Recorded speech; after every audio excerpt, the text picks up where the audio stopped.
There is a crucial truth many men overlook about what truly captures and holds a woman's attention. It isn't about showcasing wealth. It isn't about listing achievements. It isn't even about being the most entertaining or charismatic person in the room. What distinguishes men who genuinely spark a woman's interest from those who are merely tolerated is far more subtle and far more powerful. It's the ability to make her feel deeply recognized rather than simply noticed. It's knowing how to ask questions that move beyond the repetitive conversations she's tired of having. It's understanding that attraction grows through creating an environment where she feels safe enough to reveal who she really is. Before we go deeper into this, I want you to pause for a second and really think about your last few conversations with a woman you were genuinely interested in. Not just what you said, but how the interaction felt. Did it feel alive, like something meaningful was unfolding? Or did it feel like you were both just following a script you didn't even realize you were reading from? Because most men don't fail due to lack of effort, they fail because they're playing a game on the surface while the real connection is happening underneath in a place they never reach. And here's the uncomfortable truth: if your conversations feel predictable, she already knows where it's going. And once a woman can predict you, she stops feeling you. Now, imagine something different. Imagine sitting across from her, and instead of trying to impress her, you create a moment where she forgets everything else around her. A moment where she pauses. Not because she doesn't know what to say, but because what you just asked made her feel something real. That's the shift. That's where attention turns into curiosity, and curiosity turns into emotional investment. And I want you to ask yourself honestly, when was the last time someone looked at you and asked something that made you feel truly understood? Not evaluated, not judged, understood. Because the moment you understand how powerful that feeling is, you begin to understand what women are actually craving beneath all the noise. My name is Emily Carter, host of the Female Game YouTube channel, and what I'm about to share with you isn't about tricks, lines, or manipulation. It's about understanding the deeper psychology of connection in a way most men never take the time to learn. Because when you understand this, something shifts. You stop chasing attention and you start becoming the kind of presence people naturally move toward. Consider what most women experience every single day. They're seen constantly but rarely understood. People comment on their appearance, their style, their energy. They're complimented, approached, noticed. But here's the part most men miss: being noticed is not the same as being seen. In fact, after a while, being constantly noticed without being understood becomes exhausting. It creates a quiet emotional fatigue because when every interaction feels the same, when every conversation follows the same shallow pattern, she begins to disconnect before the conversation even really starts. And this is exactly why most men get categorized so quickly. Not because they lack value, but because they communicate in a way that blends in. They ask the same safe questions. They share the same predictable stories. They try to present a polished version of themselves instead of creating space for something real to happen. And without realizing it, they become forgettable. Not because they are, but because their presence never creates a feeling worth remembering. But every once in a while, something different happens. She meets someone who doesn't rush to fill silence, someone who doesn't try to impress her within the first few minutes, someone who asks a question that makes her stop, think, and feel. That small pause, that moment where her mind shifts out of autopilot, is where real intrigue begins. That's where emotional tension forms without pressure. That's where she becomes present in a way she didn't expect. You see, attraction operates on two levels at the same time: physical and psychological. And while most men focus almost entirely on the physical side, the psychological side is what creates depth, memory, and emotional pull. A woman doesn't just become attracted to how a man looks or what he has. She becomes drawn to how she feels in his presence, whether she feels safe expressing herself, whether she feels curious about him. And here's where it gets even more interesting. The brain is wired to remember emotional experiences, not information. So when a conversation makes her feel something meaningful, even if she can't fully articulate it, that feeling stays with her. It lingers. It replays later when she's alone. And that's when attraction deepens quietly without anything obvious happening on the surface. Think about that for a moment. It means the goal is not to say more, it's to say what matters. Not to impress, but to connect. Not to perform, but to create space. And the most powerful way to do that is through the right questions. Not random questions, not forced ones, but intentional questions that open emotional doors she doesn't usually open with people. Because when you ask a powerful question, you're not just starting a conversation, you're creating an experience. You're signaling that you're present, aware, and genuinely interested in understanding her beyond the surface. And that's rare, much rarer than confidence, rarer than humor, rarer than status. Now let's talk about what usually happens instead. Most men approach conversations like they're presenting a version of themselves. They talk about what they do, what they've achieved, where they've been, and there's nothing wrong with that. But when that becomes the focus, the interaction turns into a subtle performance, and performance creates distance. And while you're trying to show her who you are, she's still wondering how it feels to be around you.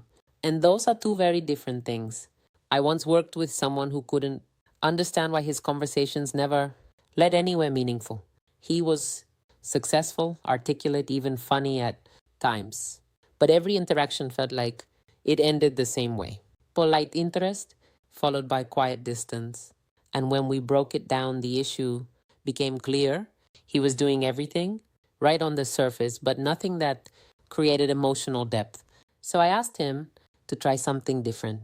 Instead of focusing on what to say about himself, I asked him to focus on what to discover about her. Not in a forced way, but in a curious, grounded way. The next time he met someone, he asked her a simple question, one she didn't expect, and something shifted immediately. The conversation slowed down. She opened up. She became more present. And afterwards, she told him something that surprised him. She said, I don't clear throat know what it is, but talking to you feels different. That's what you're learning. Here, not a script, but a shift. Now, the 7 questions you're about to understand are not magic lines. They only work if your intention is real. If you ask them just to get a reaction, she'll feel it. But if you ask them because you genuinely want to understand her, something powerful happens. She relaxes, her guard lowers, and she begins to associate you with that feeling of being understood. The first question is simple on the surface, but deeply revealing underneath. You ask her, what's something you strongly believed a few years ago that you don't believe anymore? And then you stop talking because this question does something most questions don't. It invites reflection. It takes her out of the present moment and into her own personal evolution. It allows her to explore how she's changed, what she's learned, what life has shown her. And when someone talks about their growth, they naturally become more emotionally open. You might hear her talk about relationships that reshaped her perspective or beliefs she once held about herself that she's outgrown, or even moments where life challenged her in ways she didn't expect. And as she speaks, something subtle happens. She's no longer just answering a question, she's sharing a piece of her journey. And here's where most men make a mistake: they interrupt, they relate it back to themselves too quickly. They break the emotional flow. But if you stay present, if you let her finish, if you allow silence to exist for just a few seconds after she speaks, she feels heard in a way she's not used to. That silence, it's not awkward. It's powerful. Now think about what that does. In a world where everyone is trying to be interesting, you become the one who makes her feel interesting. And that changes everything. Let me ask you something. How many people in your life actually listen to you without waiting for their turn to speak? Probably not many. And the same is true for her.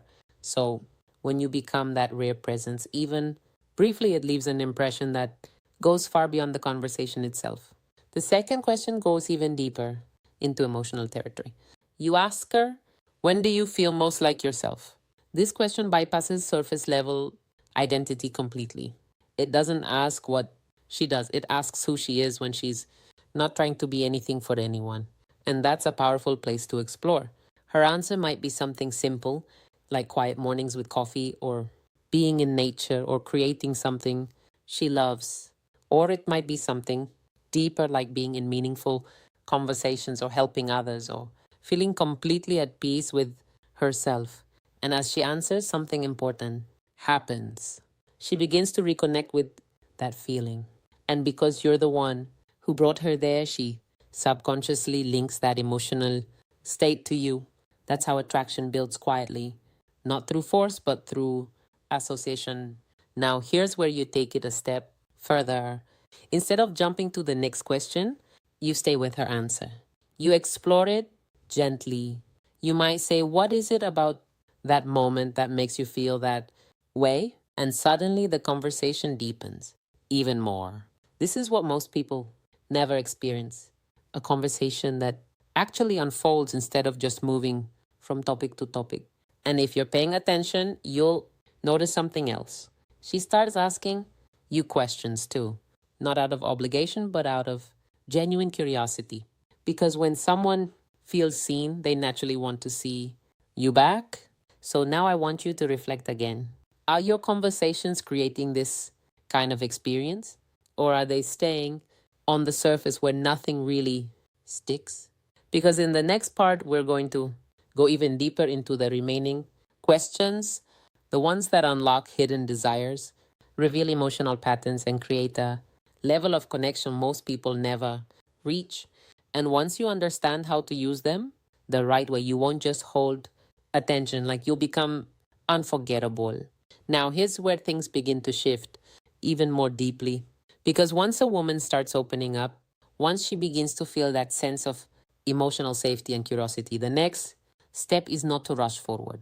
It's to guide the conversation into places she doesn't usually go, people. And this is where most men lose momentum. They either become too eager and break the rhythm, or they retreat back into safe surface level topics because they don't know how to handle depth. But if you stay grounded here, if you stay calm and present, this is where connection transforms into something she actually feels. The third question is one of the most powerful ways to unlock that shift.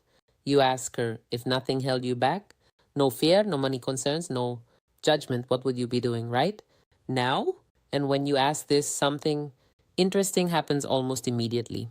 There's a pause, not a confused pause, but a thoughtful one. Because most people don't get asked this. Most people don't give themselves permission to even think this way. Life conditions them to be realistic, to stay within boundaries, to filter their desires before they even speak them out loud. But this question removes all of that. It creates a space where she can explore who she is without limitations. And when someone steps into that space, even for a moment, it feels freeing. She might tell you about the dream she never pursued, a passion she set aside, a version of her life that exists quietly in the background of her mind. And as she speaks, you'll notice a change in her energy. There's often more emotion, more expression, sometimes even a hint of vulnerability she doesn't usually show. And here are the key: you don't interrupt that. You don't try to fix it. You don't turn it into advice. You simply hold space for it. Because what she's feeling in that moment isn't just excitement about a dream, it's emotional release. And when someone associates you with that kind of emotional freedom, it creates a powerful imprint. You become the person she felt safe enough to be real with. Let me give you a real scenario to make this clear. A woman once shared that she had always wanted to move to another country and start over. But she never did because she felt responsible for staying close to her family. Let me give you a real scenario to make this clear. A woman once shared that she had always wanted to move to another country and start over. But she never did because she felt responsible for staying close to her family. One man immediately says, "You should just go for it. Life is short. The first response shuts down the emotional depth by jumping into advice. The other simply says, "What do you think your life would feel like if you did?" The second keeps her in that reflective space and allows her to explore it further. And that's the difference between a conversation she forgets and one she replays later in her mind. Now, think about this. How often do people actually feel heard when they talk about their dreams? Not judged, not redirected, not rushed, just heard. That's rare. The fourth question moves into something even more personal. You ask her, "What kind of connection do you believe you truly deserve?" This question goes straight into her beliefs about relationships, her sense of self worth, and the patterns she may or may not even be fully aware of. And because of that, it often creates a deeper emotional response than she expects. She might speak with clarity, describing a relationship where she feels respected, understood emotionally, supported, or she might hesitate, unsure of how to answer because part of her hasn't fully defined that yet. And both responses are meaningful because when someone hasn't clearly defined what they deserve, it often reflects past experiences that shape their expectations. Maybe they accepted less than they should have. Maybe they're still figuring out what healthy connection actually feels like. This is where trust begins to form. Not forced trust, but natural trust. The kind that builds when someone feels emotionally safe in your presence. And again, your role here is not to analyze her or correct her, it's to listen, to be present, to allow her to express something she may not usually say out loud. And here's something important to understand. When a woman shares something like this, she's not just talking, she's revealing a part of her internal world. And the way you respond to that determines whether she continues opening up or slowly closes off again. Now, let's go further. The fifth question is where the interaction often becomes genuinely intimate. You ask her what's something you wish people understood about you, but they usually don't. She might tell you that people assume she's strong all the time, when in reality, she feels overwhelmed more often than she shows. Or that people see her as distant when she's actually just cautious about who she lets in. Or maybe that she feels like she's always giving more than she receives but doesn't know how to change that pattern. She might tell you that people assume she's strong all the time, when in reality, she feels overwhelmed more often than she shows. Or that people see her as distant when she's actually just cautious about who she lets in. Or maybe that she feels like she's always giving more than she receives, but doesn't know how to change that pattern.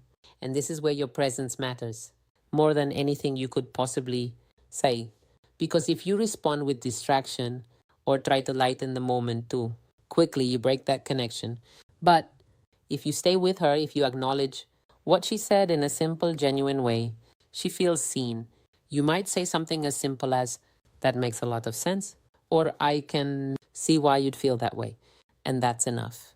You don't need to overcomplicate it because what she's really responding to is not your words, it's your presence. The sixth question takes her into her past, but in a way that highlights growth rather than regret. You ask her if you could give your younger self one piece of advice, what would it be? And as she shares this, you're not just learning about her past, you're understanding her values. You're seeing what matters to her, what she's learned, what she carries forward. This question is powerful because it naturally brings up lessons, experiences, and moments that shaped who she is today.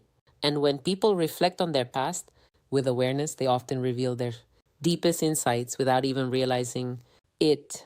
She might talk about trusting herself more, speaking up sooner, walking away from situations that didn't serve her, or simply being kinder to herself during difficult times.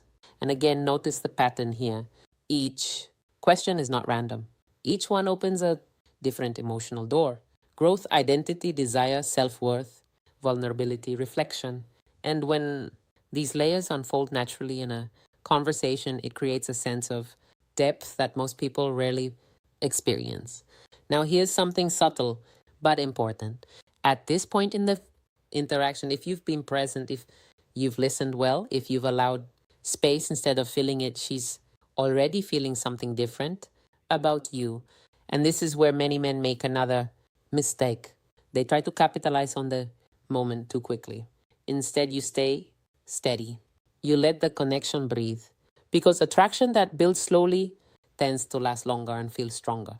Now, before we move to the final question, I want you to reflect again, not just on what you're hearing, but on how you would actually apply this. Because knowledge without application changes nothing. The next time you're in a conversation, instead of trying to think of something impressive to say, ask yourself a different question. What can I discover about her that most people never take the time to see? That one shift alone will change how you show up. And in the final part, we're going to bring everything together with the last question and the one that reveals her core motivations, her sense of freedom, and what truly drives her beneath everything else. Now we arrive at the final question. And in many ways, this is the one that ties everything together. You ask her, what does freedom mean to you personally? And when you ask this, something shifts again, not on the surface, but internally. Because freedom is not just a concept, it's a feeling, it's a value, it's something people move toward or protect, often without even realizing it consciously. And when you ask this, something shifts again, not on the surface, but internally. Because freedom is not just a concept, it's a feeling, it's a value, it's something people move toward or protect, often without even realizing it consciously. Her answer might be simple at first. She might say, no, freedom is the ability to do what she wants when she wants. But if you stay with it, if you gently explore it, it becomes much more revealing. Freedom might mean emotional peace. It might mean not having to prove herself to anyone. It might mean independence or the ability to express herself fully without fear of judgment. Now, here's where everything you've learned begins to connect. Each of these questions was never just about getting answers, they were about creating an emotional experience, a moment where she feels safe enough to reflect, to express, to reveal parts of herself that don't come out in everyday conversations. And you guide someone through that experience with calm presence and genuine curiosity. Something powerful happens. She doesn't just remember what you said, she remembers how she felt while talking to you. Let's pause here for a second because this is important. Think about the people you feel most connected to in your own life. It's not because they impressed you the most, it's because at some point they made you feel understood. They created a space where you didn't have to filter yourself, and that feeling is rare. Now imagine being that person for someone else, not by trying to be perfect, but by being present, by listening without rushing, by asking questions that actually matter. This is where attraction quietly transforms into something deeper, not loud, not obvious, but steady and real. But here's the part most men still struggle with. Knowing what to ask is one thing, knowing how to carry the conversation afterward is what truly makes the difference. Because these questions are not a checklist, they're not meant to be asked one after another like an interview. That would feel forced, unnatural, and she would sense it immediately. Instead, think of them as doorways. You open one, you step inside, and you stay there for a while. You explore it, you let the conversation unfold naturally. And only when it feels right, you move to another. For example, if she shares something meaningful about when she feels most like yourself, you don't immediately jump to the next question.